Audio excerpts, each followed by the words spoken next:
அண்ணா பல்கலைக்கழக மாணவி வன்கொடுமை வழக்கில் புகார் கொடுத்த ஒரே நாளில் குற்றவாளியை கைது செய்திருப்பதாக சென்னை மாநகர காவல் ஆணையர் அருண் தெரிவித்திருக்கிறார்.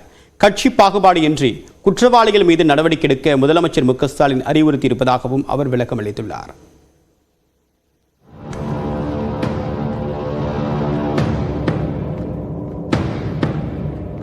சென்னை அண்ணா பல்கலைக்கழக வளாகத்தில் மாணவி பாலியல் வன்கொடுமைக்கு உள்ளாக்கப்பட்ட சம்பவத்தில் எடுக்கப்பட்ட நடவடிக்கைகள் குறித்து மாநகர காவல் ஆணையர் அருண் நேற்று மாலை செய்தியாளர்களை சந்தித்தார்.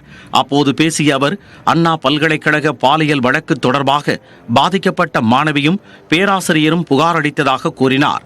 அதன் பேரில் கோட்டூர்புரம் காவல் உதவி ஆணையர் தலைமையில் 4 தனிப்படைகள் அமைக்கப்பட்டு சந்தேகத்தின் அடிப்படையில் பலரிடம் விசாரித்ததாகவும், விசாரணைக்கு பின் அறிவியல் பூர்வமாக ஆதாரங்களை திரட்டி குற்றவாளியை கைது செய்ததாகவும் தெரிவித்தார்.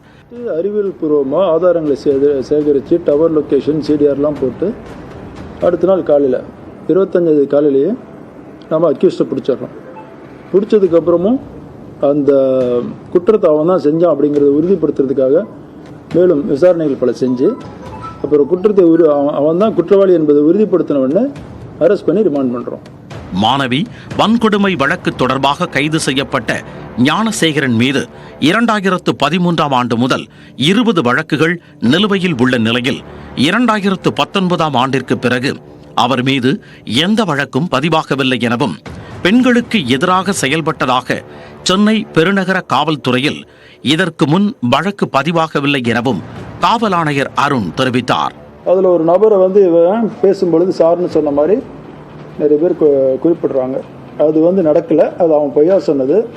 குறிப்பாக அந்த அக்கரன்ஸ் நடக்கும்போது அவன் அந்த ஃபோனே ஏரோப்ளேன் மோடில் தான் போட்டு வச்சிருந்தான். ஸோ அதனால் அது தவறான தகவல். காவல்துறைக்கு இதுபோன்ற வழக்குகளை வைத்து அரசியல் செய்ய வேண்டிய அவசியம் இல்லை என்று கூறிய காவல் ஆணையர், குற்றவாளிகள் எந்த கட்சியை சார்ந்தவர்களாக இருந்தாலும் அவர்கள் மீது தக்க நடவடிக்கை எடுக்கப்படும் என்று உறுதிபட கூறினார்.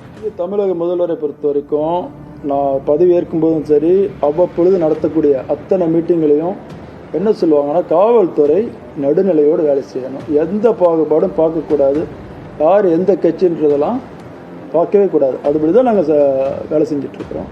ஞானசேகரனை காவலில் எடுத்து விசாரித்து செல்போன் உள்ளிட்ட தகவல்களை சேகரித்து யாராவது பாதிக்கப்பட்டிருந்தால் அவர்களிடம் புகார்கள் பெறப்படும் என்றும் காவல் ஆணையர் தெரிவித்தார்.